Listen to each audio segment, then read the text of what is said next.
Toi.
quelque chose qui puisse se passer, quelque chose, comment je pourrais dire ça? On ne veut pas ressortir en fait de la même manière que nous sommes arrivés. Là, vous m'entendez? On ne veut pas ressortir en fait de la même manière que nous sommes arrivés. Et le chant en fait que je veux prendre, que nous allons chanter tous ensemble, c'est Seigneur, fais-moi voir ta gloire. C'est un chant classique, mais je ne veux pas qu'on le chante comme on a l'habitude de chanter, mais qu'au fond de notre cœur, qu'on puisse réaliser non seulement qu'on veut véritablement voir la gloire de Dieu, mais également aussi croire que tout est possible en fait.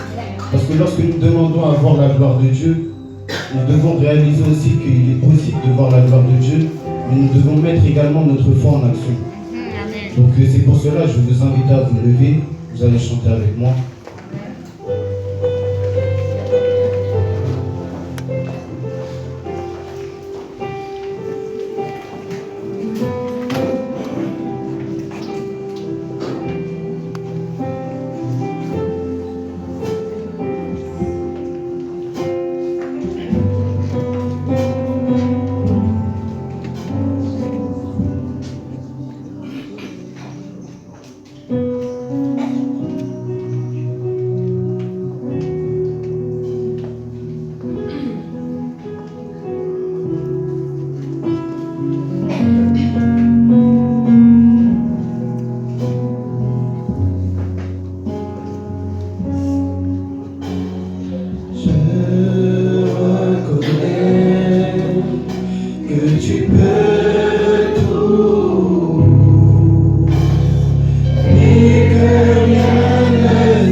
opérer dans nos vies. En ce matin, nous nous attendons à voir ta gloire encore en ce matin à travers ces paroles que tu vas nous adresser.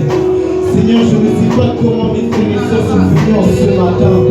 Je ne sais pas quels sentiments ils avaient lorsqu'ils sont, éternel mon Dieu, vraiment entrés dans ta maison. Et je sais qu'en ressortant, ils vont voir ta gloire, éternel mon Dieu. Parce que tu ne veux pas qu'ils repartent comme ils sont arrivés en ce matin. Tu ne veux pas que mon frère et ma soeur qui est arrivé avec une maladie repartent avec cette maladie. Tu ne veux pas que mon frère et ma soeur qui étaient remplis de dépression repartent avec la dépression.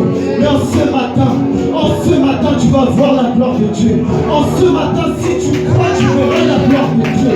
Si tu crois, tu verras la gloire de Dieu. Je le redis, si tu crois, tu verras la gloire de Dieu. Alléluia. Merci. Merci Jésus. Merci Jésus. Alléluia.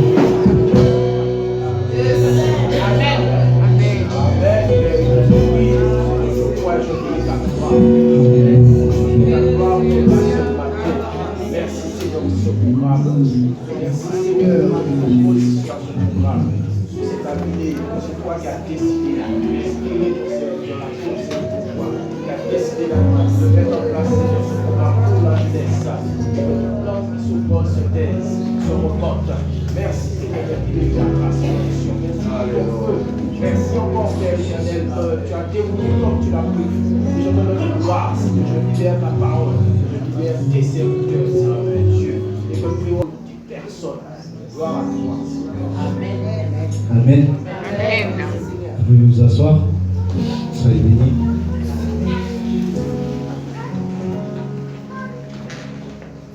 Alors, pour les personnes qui me connaissent, plutôt pour mes frères et sœurs qui ne connaissent pas le thème du message, c'est réveille-toi et reprends ta marche. Amen.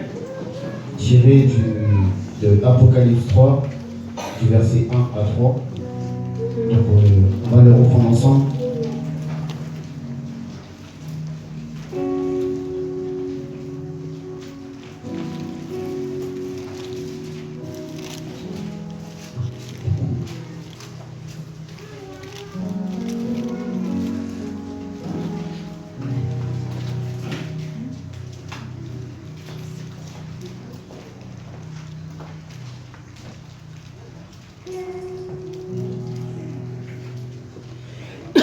Amen, vous y êtes? Amen. Je lis la parole. Écrit à l'ange de l'église de Sardes, voici ce que dit celui qui a les 7 esprits de Dieu et les 7 étoiles. Je connais tes œuvres, je sais que tu passes pour être vivant et tu es mort. Sois vigilant et affermis le reste qui est prêt de mourir, car je n'ai pas trouvé tes œuvres parfaites devant mon Dieu. Rappelle-toi donc comment tu as reçu et entendu la parole, garde-la et repens-toi. Si tu ne veilles pas, je viendrai comme un voleur et tu ne sauras pas à quelle heure je viendrai te surprendre. Amen. Amen. Je vous avoue, quand on m'a adressé le thème du message et qu'on avait dit que c'est moi qui ai apporté la parole, bon, j'étais pas forcément prêt, comme toujours. Et la première question, quand j'ai lu le passage, je me suis dit, Seigneur, en fait, à quoi contre moi? Vraiment, la première question que je me suis posée, c'est qu'est-ce que tu as contre moi? Parce que, comme vous avez pu le savoir, le 15 octobre, j'ai été consacré. Au mois de juillet 2022, je me suis marié, tout ce qui s'ensuit. Et en fait, à ce moment-là, quand on a dit que j'allais apporter la parole et j'ai vu le thème du message, je me suis dit, mais franchement, pas avec orgueil ou quoi que ce soit, mais je me suis dit en quoi ça me correspond. Parce que je me dis, mais Seigneur, tu as permis que je puisse me marier. Là, tu m'as élevé dans le ministère. Et vraiment, je me suis dit, mais c'est pas possible. Le message, c'est pas pour moi. C'est pas moi qui dois prêcher ou quoi que ce soit. Mais vraiment pas par orgueil ou quoi que ce soit. Mais je me disais, mais je comprends pas. Vraiment, je comprends pas pourquoi c'est moi qui dois apporter ce message. Et surtout, pourquoi je dois me réveiller et reprendre ma marche. Je me suis dit, bon, peut-être, il y a quelques défauts. Comme dans la marche de tout chrétien, en fait, on a tous une difficulté en particulier. Il y a au moins un défaut qui ne va pas dans notre marche et le plus souvent, en fait, c'est ça que nous devons travailler. Et c'est ce que également le Seigneur veut travailler avec nous. Et du coup, en lisant, au début, franchement, je vous assure, je n'avais pas d'inspiration ou quoi que ce soit. Et je me suis dit, mais Seigneur, pourquoi vraiment je dois me réveiller et reprendre ma marche? Si tu me dis de me réveiller, c'est déjà qu'il y a quelque part où en fait, je me suis endormi. Et c'est la première chose qu'on doit se dire, c'est que automatiquement, lorsqu'on nous demande de nous réveiller quelque part, Amen. ben, c'est qu'en fait, on est endormi. Amen. Il faut déjà comprendre et surtout assumer qu'en fait, on a dormi. Et tu peux pas reprendre de service si tu continues à dormir sur toi-même. Et après, par la suite, je me suis dit, bon, j'apprécie, j'accepte, tout ça, il n'y a pas de souci. Mais maintenant, dis-moi en fait, là où tu veux m'emmener, Seigneur. Et juste après, on lit en fait dans le verset 3, et c'est beaucoup sur le verset 3, on va dire, sur lequel je me suis appuyé. Et on te dit, rappelle-toi donc comment tu as reçu et entendu la parole, garde-la et reprends-toi. Et après, le Seigneur, il nous donne un avertissement. Si tu ne veilles pas, je viendrai comme un voleur, et tu ne sauras pas à quelle heure je viendrai te surprendre. Et je me suis dit, franchement, Seigneur, tu es gentil, parce que, en soi, si le Seigneur il voulait nous prendre par traître, il ne nous aurait rien dit du tout. Amen, amen. Et le plus souvent, le Seigneur, il agit comme ça avec nous. Il ne va pas te punir tout de suite, mais il va toujours te prévenir que si tu ne fais pas telle et telle chose, c'est ça qui va se passer. Et aujourd'hui, il nous a laissé sa parole, en fait. Et juste après, pendant que je pensais à ça, le Seigneur, comme dans le verset 3, c'est dit, rappelle-toi en fait comment tu as reçu la parole. Et ça veut dire, même si c'est vrai que je suis passé par les eaux du baptême et tout ce qui s'ensuit, j'ai eu mes difficultés, je suis passé par... j'ai fait mon cheminement, mais je ne vais pas dire que j'ai été droit comme pas possible. Si je dirais ça, c'est que je mens. Et en fait, ce que le Seigneur voulait me faire comprendre aussi, c'est rappelle-toi les premiers actes que tu faisais lorsque tu as connu le Seigneur. Rappelle-toi d'où tu es sorti. Rappelle-toi quel enseignement que tu as reçu. Parce que lorsqu'on regarde les disciples, lorsqu'il y avait Jésus-Christ, tant que Jésus-Christ était avec eux, ils avaient juste une perception de ce que le Seigneur, ils avaient juste une perception de la mission pour laquelle ils avaient été envoyés. Mais lorsque Jésus il est parti et qu'il a envoyé le Saint-Esprit les enseignait sur toutes choses. Aujourd'hui, nous, on n'a pas forcément vu Jésus-Christ, mais on sait qu'il vient en nous. Mais il nous a laissé également des commandements. Mais quels sont les commandements que nous avons reçus? Est-ce que nous appliquons en fait la parole qui nous a été adressée? Parce que lorsqu'on regarde pour Josué, c'est lui qui devait emmener le peuple d'Israël à Canaan. Et Dieu lui-même lui a dit, ne t'éloigne pas, que ce livre de la loi ne s'éloigne point de ta bouche, mais dis-le jour et nuit, afin que tu puisses réussir dans tout ce que tu vas entreprendre. Et après, il lui a laissé une parole dans le sens où il lui a dit, ne t'inquiète pas, je ne t'abandonnerai pas, je ne vais pas te délaisser, mais je serai avec toi comme j'ai été avec mon serviteur Moïse. Et je me suis dit, ah mais Seigneur, non, tu es trop fort. Parce qu'en fait, tu nous rassures. Et parfois, en fait, lorsque nous sommeillons, on va dire, dans notre vie chrétienne, c'est parce qu'en fait, on manque d'assurance, mais surtout on manque d'assurance envers Dieu. Dans le sens, on a perdu peut-être notre grain de foi.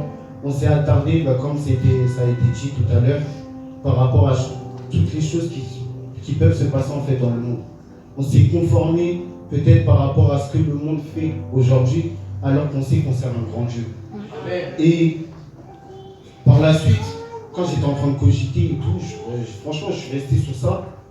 Et je vois le Seigneur, il m'envoie dans Matthieu 10. Donc, je vous invite à prendre Matthieu 10.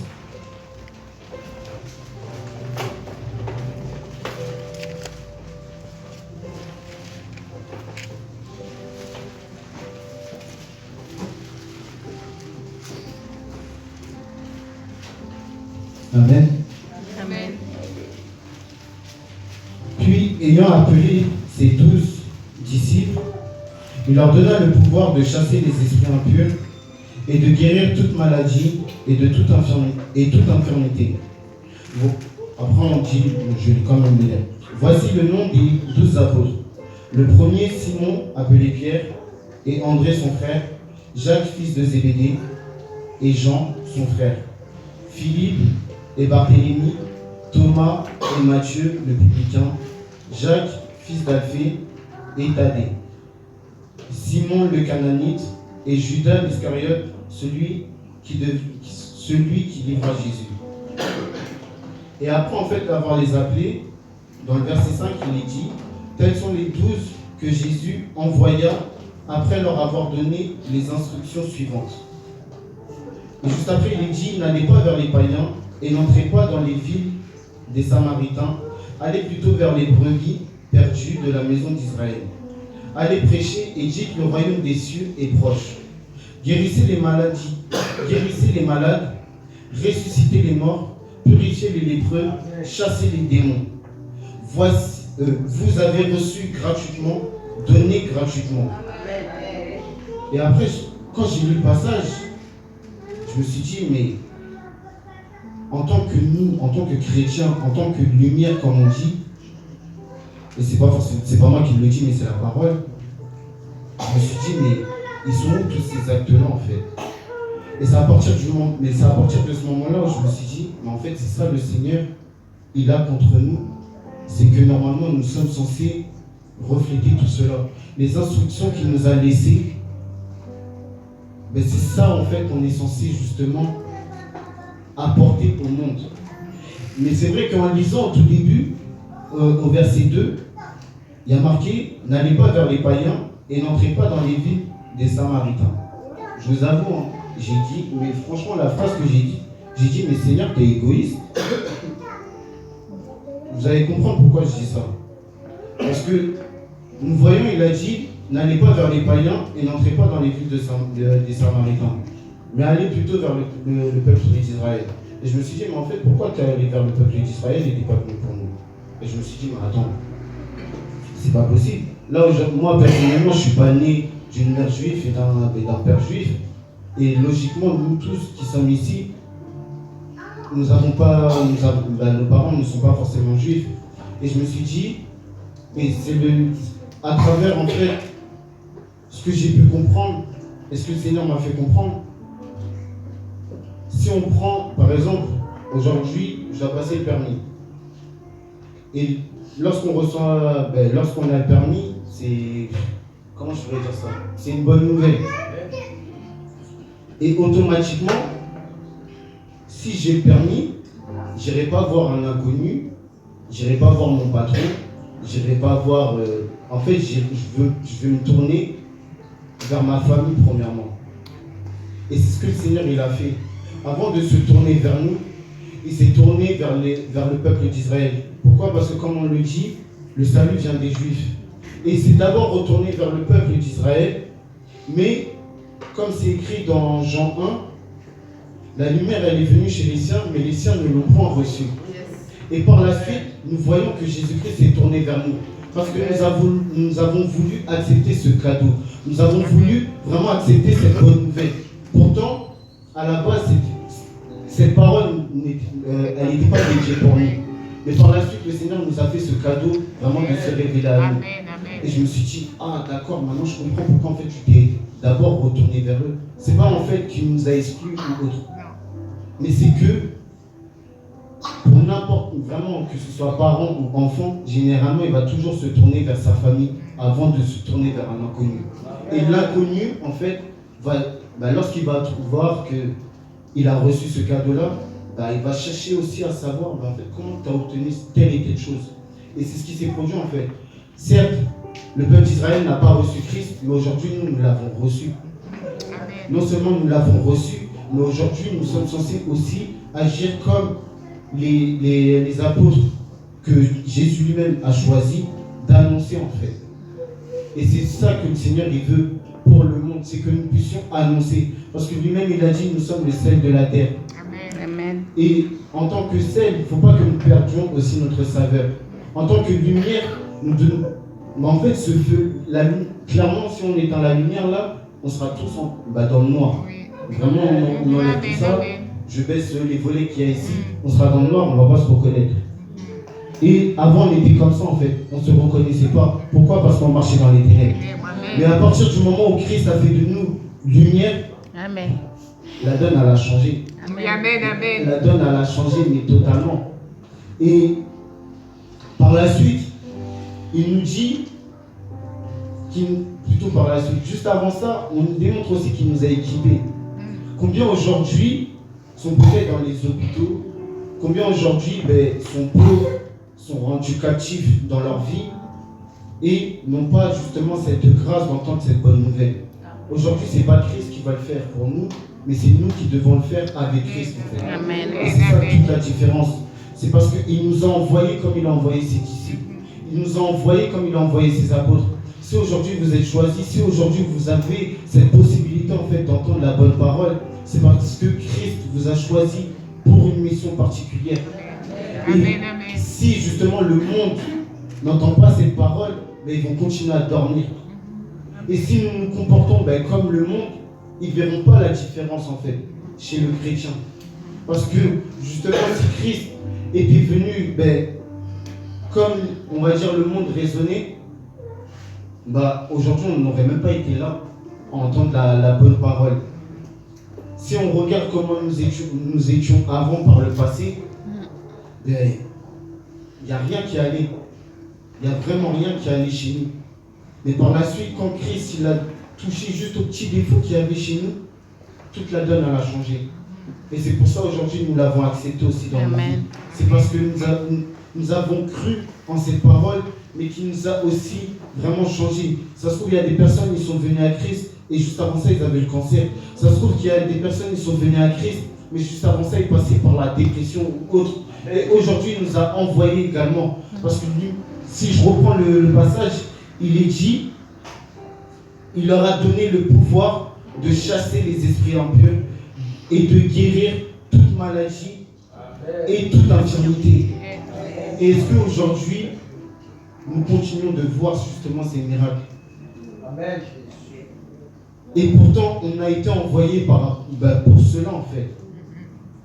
Lorsque Jésus il est descendu sur terre, il nous a guéris, il a pris tous nos fardeaux. Amen.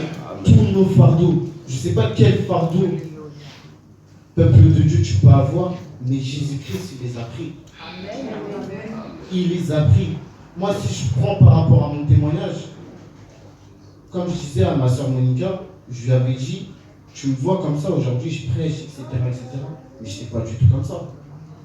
J'étais vraiment pas du tout comme ça. Lorsque je regarde aux jeunes de ma génération, la plupart ils sont en prison, la plupart ils vendent de la drogue.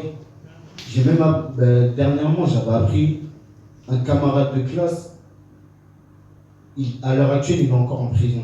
Et j'avoue, ça m'a fait mal.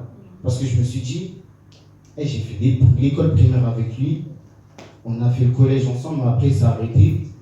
Je me suis dit, mais Seigneur, vraiment tu m'as fait grâce. Parce que c'est vrai aussi, je le dois aussi à mon père. Pourquoi je dis mon père? Parce que le plus souvent, et ça je l'avais dit à la sœur Monica, je lui disais, le plus souvent quand mon père il devait aller à l'église, autant on habite encore sur Paris, peut-être il ne vous l'a jamais dit, mais moi je tiens à le dire aujourd'hui parce que je me dis franchement, le Seigneur il est bon. Le plus souvent quand il devait venir ici à l'église en semaine, le mercredi ou le vendredi, mon père il me voyait avec justement les camarades de classe que je disais, les présentations lesquelles j'avais, et il me voyait dans la bande pour aller me battre avec un quartier quelconque. Et le plus souvent, c'est au moment où mon père il venait se présenter à la réunion, moi j'étais dans les rues en train de vouloir me battre. Et à plusieurs reprises, il m'a je dirais même intercepté et il me disait, mais tu fais quoi ici? Comment ça rentre à la maison?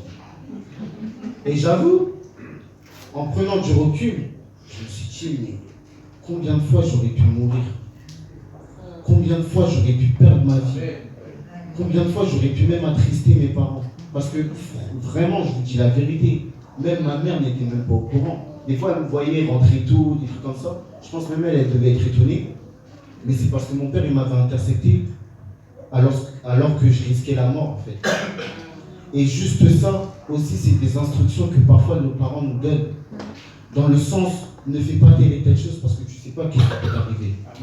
Et je me dis, s'il n'avait pas prié, s'il n'avait pas été vigilant par rapport à toutes sortes de petites choses comme ça, des petits détails.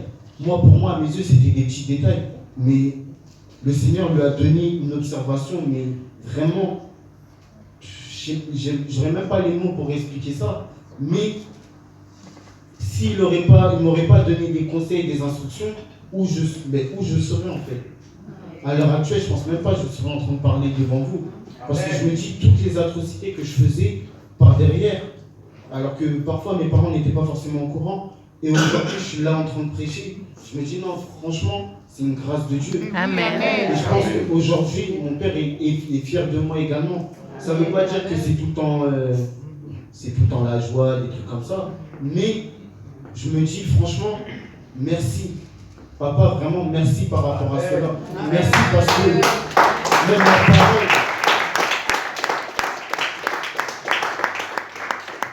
j'ai pas forcément toujours été obéissant, mais je me dis s'il ne m'avait pas donné les instructions de la parole de Dieu, même là, je ne serais pas en train de prêcher. J'aurais peut-être été en prison, peut-être j'aurais été mort, je ne sais pas. Et pour vous, c'est la même chose. Combien de vies doivent être sauvées par rapport à ces paroles que nous avons reçues? Amen. Combien de personnes doivent sortir des hôpitaux par rapport à ces paroles que nous avons reçues? Amen. Le réveil vient s'installer ici aussi. Amen. Le réveil, c'est pas juste de se réveiller et de dire en gros, vas-y, je suis chrétien. Parce que non, Jésus n'a jamais dit qu'il était Jésus. Pour dire oui, je suis venu pour tel et tel truc. Non. C'est les autres personnes qui reconnaissaient en lui un sauveur. C'est les autres qui reconnaissaient en lui que c'était une lumière. Amen. Que vraiment il avait la source de la vie. Pourquoi? Parce que ces paroles étaient impactantes. Ces paroles vraiment nous ont transformés. Et ces paroles, en fait, nous l'avons également reçues et nous devons justement aller instruire le monde. Parce que le monde n'a rien vraiment à nous apporter. Sinon, on serait resté dans le monde. On ne serait même pas venu nous asseoir, écouter la parole. Clairement, on serait resté dans les joies du monde. Mais si aujourd'hui nous sommes sortis du monde, si le Seigneur nous a sortis du monde, c'est pour quelque chose de bien particulier en fait. Et il ne veut pas que nous puissions rester endormis, à continuer à observer le monde qui va mal, parce qu'on sait très bien que le monde va mal. Les jeunes qui sont dans les rues, je vais vraiment parler par rapport aux jeunes, pourquoi? Parce que c'est vraiment mon témoignage. Les jeunes qui sont en train de fumer de la drogue, des trucs comme ça, le plus souvent on les voit comme ça, mais on ne sait pas quelle souffrance qu'ils ont.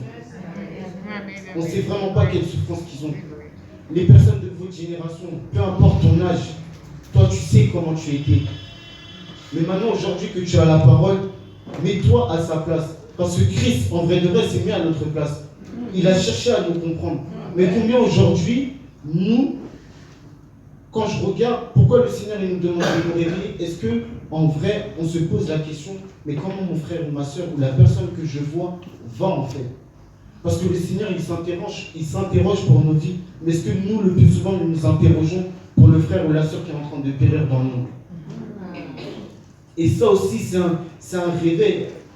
C'est aussi un réveil. Je vais prendre un exemple. J'avoue, quand le Seigneur m'a fait repenser à ça, j'ai un peu rigolé. Je me rappelle, à l'école, comme je disais, j'avais beaucoup de difficultés. Et le plus souvent, quand j'arrivais pas à me réveiller, c'est mon père qui me réveillait. Et le plus souvent, il me demandait tout le temps à quelle heure tu commences, des trucs comme ça. Et c'était au collège. Et je pense que j'étais en 5e. Moi, j'étais en 5e. Et le mardi, en fait, ça se passait pas bien. Mon premier heure de cours, c'était espagnol. Sauf, moi, ma prof d'espagnol, ça collait pas. Alors, clairement, ça ne passait pas du tout. Et ce qui s'est passé, c'est qu'après, j'ai décidé de ne plus aller à ces cours. Et pourtant, j'étais censé commencer à 8h. Et le plus souvent, mon père, il me demandait tout le temps, avant de partir au travail, Trévis, tu commences à quelle heure? Trévis, tu commences à quelle heure? Et ce jour-là, je lui ai dit, ouais, je commence à 9h. Sauf, là, c'était l'erreur qu'il ne fallait pas que je fasse. À 8h30, je vois mon père, il m'appelle. Moi, j'étais en train de me préparer. Il me dit, tu m'as pas dit que tu commences à 8h? Je lui ai dit si. À 9h? Je lui ai dit si. Après, il me dit, t'avais pas cours d'espagnol ce matin? J'ai dit, ouais. Là, vraiment, ça va parler pour moi. Je me suis dit, là, ça va vraiment parler. Je lui ai menti en plein nez. Là, c'est sûr, quand il va rentrer du travail, je sais pas qu'est-ce qui va m'attendre, mais ça va pas coller. Du coup, je lui dis si, tout ça, j'avais espagnol, mais la prof, elle n'était pas là. Et moi, je continue de mentir en plus. Je me dis, vas-y, tranquille, c'est pas grave, ça va aller. Lorsque je me présente en cours, en vrai, hein, c'est même pas mon père qui m'a puni. Et j'étais vraiment surpris. Mon CPE, il arrive à 9h. Je me rappelle, à 9h, j'avais cours d'histoire géo. Il arrive à 9h. Et il me dit, toutes les personnes qui n'étaient pas là en espagnol ce matin, vous allez être collées. Je l'ai regardé. Je me suis dit, vas-y, tranquille, ça va passer, on va rien me dire. Et juste après, il a dit, et les personnes également qui mentent à leur père en disant qu'ils commencent à 9h au lieu de 8h, ils vont être collés aussi. Et ils me regardent. Et je l'ai regardé et je me suis dit, wow. Et franchement, j'avais tellement honte. Et je me suis dit, mais en fait, pourquoi t'as menti tout simplement? C'est la première des choses que je me suis dit. Mais pourquoi t'as menti? Pourquoi tu t'es pas réveillé? Même si ça n'allait pas bien se passer en cours, pourquoi tu t'es pas simplement réveillé, parti en cours, et fin de l'histoire? Tu t'arrêtes là. Et à ce moment-là, je me suis dit, mais en fait, c'est vraiment une leçon. Des fois, nous nous attendons à ce que tout puisse bien se passer dans nos vies.